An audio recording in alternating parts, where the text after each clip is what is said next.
Hello, thanks for joining us again for another Candid conversation. Today I'm with my oldest sister, Sharon, and we have a God story to share. In 2012, Sharon became ill, and we didn't have a diagnosis for her, but with the help of the specialized doctors at UVA, the diagnosis later revealed brain cancer. And Sharon, through that process, I was able to support her at her home. And I think being there for her actually built something within me that God was working through me, because I was a kid. I was like, I don't do sick people. And I couldn't stomach it.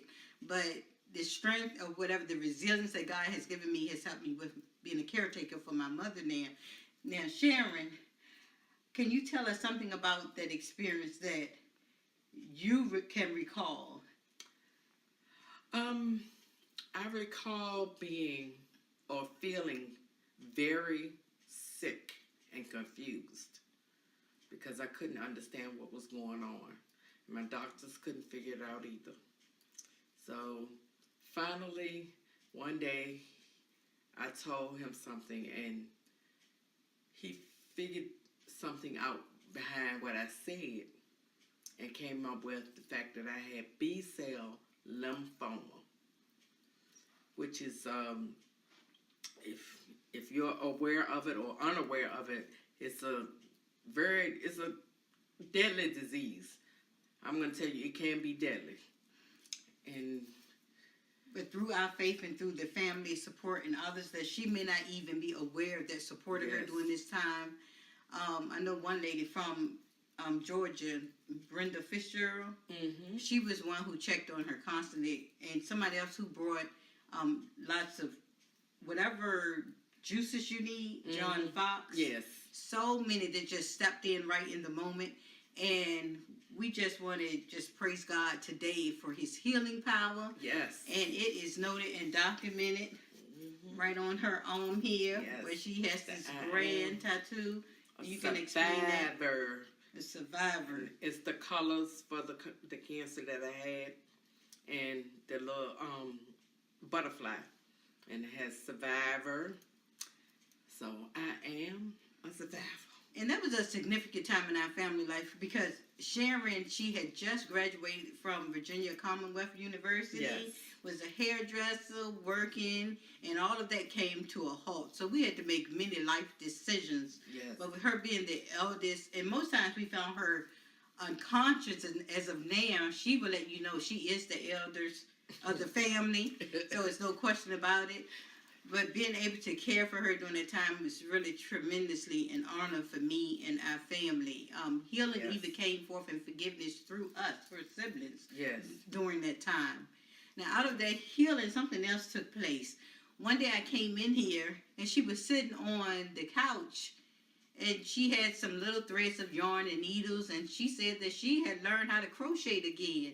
I had to remind her of that today. Maybe she can pick that back up. But this is one of her pieces. And I think these pieces just was evidence of God's grace and strength. Yes. Here's another piece that she also... Still working on. And we can spread this one all out. And this is gorgeous as well. Yes. This is gorgeous. Yeah. So through her faith, I want her to, even if she can shout out... where she worship or whoever she wants to give thanks to at this time that she can I like to recall. thank all of my friends and loved ones, but especially my pastor, Bishop Melvin Williams. And I know you told me earlier that there's something you didn't do. You didn't ask God. I never asked God why. She never asked God why. I never asked God why. And during the times for me, sitting with her and sleeping with her at night, dressing her, and doing all of the things that women could do for a woman, and we know what women needs are. Right.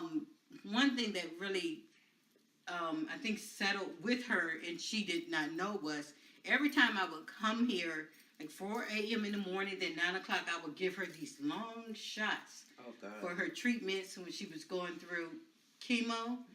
And also, I'm going to skip a little. Can I skip a little? Please, thank you. when she was going through chemo, actually her hair tripled in thickness. She never lost any of her hair. No. Now I'm going to skip backwards. Rewind a little.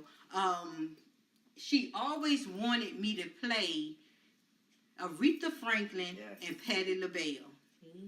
So that gave us a good night's sleep and helped us through this journey as well. We have some art pieces here that we see. Can you share just a bit about? And this is, I do this at the Circle Center. It's a day development center. And it's all kinds of art and crafts that we make. And I actually do these. And this little girl Angel. We painted rocks. So this one says Survivor and has the green, which is the color for the cancer that I had. Solid. And then you have the cornucopia we made. I made the cornucopia and grapes, and that's supposed to be apples, and this is supposed to be pumpkins. Yep. Oh, pretty cool. Yeah. We did want to share that one of the side effects has been her loss of short-term memory. Yeah. And she has always been a praise singer in her church, but because of that effect, it has sort of complicated that. But she's still a praiser and a worshiper. Yes, and her faith is still strong. Yes, it is. So thank you, Sharon, for joining me today. Just to give honor to God for His grace and His healing power. Yes. Thank you, Jesus.